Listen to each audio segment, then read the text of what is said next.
watch this, guys.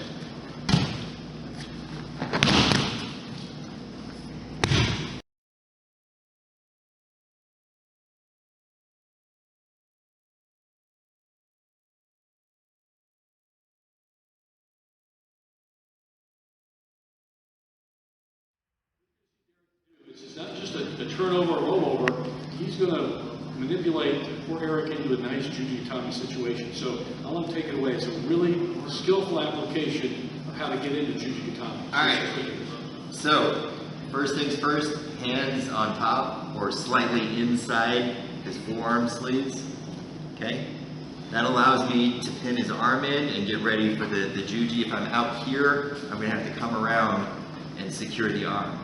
So the pull's a little bit easier and it allows me to collect his arm into my torso, okay? So as he pops up, okay, I gotta hold everything. I'm gonna bring him in, shift, okay? So you can already see me underneath there, okay? Boom, boom, over, around, you see I'm coming up with this foot down and my knee right here, okay? The next thing is that this foot is gonna cut in right there, okay? I'm gonna roll towards his feet. That frees up this leg. So everybody's always like, I'm on my knee, I can't get my knee over there. And it's like, yeah, because your weight's on the knee. Of course you can't get that over there. So roll towards his belt and his feet. See how that allows me to collect his head? And now I sit back.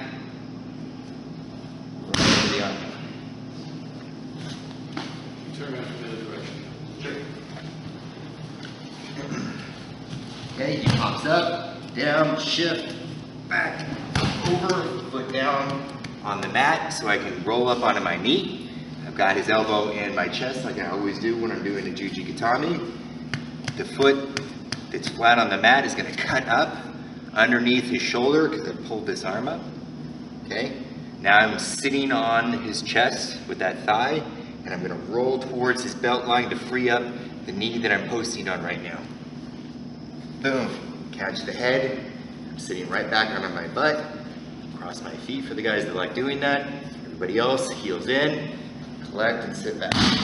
Now what if your opponent puts his hands together right here? Is that gonna slow you down? Not really. So, thank you for asking that though. I've already got both of his sleeves, guys, and I've already hugged this in here, so I'm actually gonna double arm bar him when I come back here like this.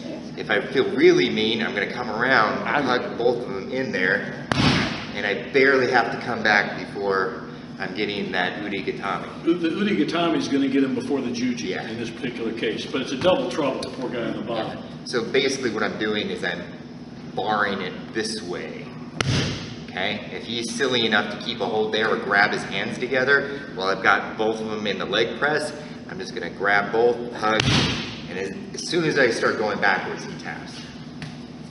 So some people call that a double arm bar. It looks like it because you're hugging both the arms, but really, the Juji Gatame is going to get him way before the Juji Gatame does. Okay? Show the, when you turn, show the Juji Gatame situation. Oh, okay. Because that's a key element.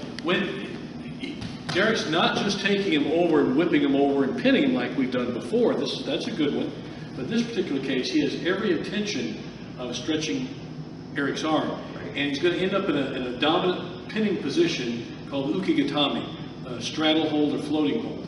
And you'll see what he does here in a moment, so I'll let him talk through it. Okay, so I'm going to go this way.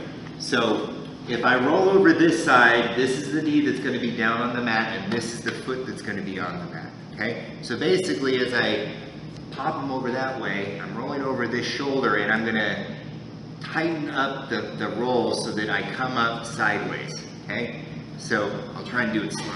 Boom. Okay, see how I come up right through there? I had to kind of post on my head a little bit because I did it really slow. All right, so if I'm like this, as I pushed him over there, my feet were already straight. So I can use the grips to pull me up and over at an angle. So use your grips. That's one of the reasons why we harp on you guys so much with this move before we even did the arm lock, to keep the arms in tight to your chest and not over your head, because now you can use them as a means to pull yourself over, okay? So I'm right here, feet up, pull, roll over the shoulder, get your foot down right there. Slide it right underneath his arm. If I lose contact with this, okay, I'm just gonna slide it in there, okay? Sometimes he'll even be blocking that foot. Okay, it doesn't really matter. This is what matters because this is gonna slide right under the armpit as soon as I go this way. But in the meantime, I can sit here and pin him just with this. Sometimes it's called S-mount, we call it floating pin or Juji Gatame, okay? So if I have to, I'm gonna post through there, lean towards his feet, collect the head. If it's not working, I can come right back through and keep pinning him, and switch to Juji Gatame, switch back, okay? Doesn't really matter. Come through, do a belly down, okay? Come through, do a belly down. Flip back over into a head roll or a hip roll, okay? Lots of fun stuff you can do from there, but you have to get used to riding.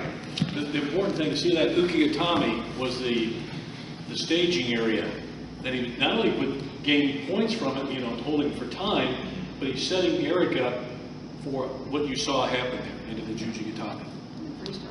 So, what's that? Oh, you're holding a pin. The time's already started at judo, sambo, whatever the sport is. So, and then you're getting your points. So, can you do one more time? And then we'll let you guys practice. So, just watch this, guys.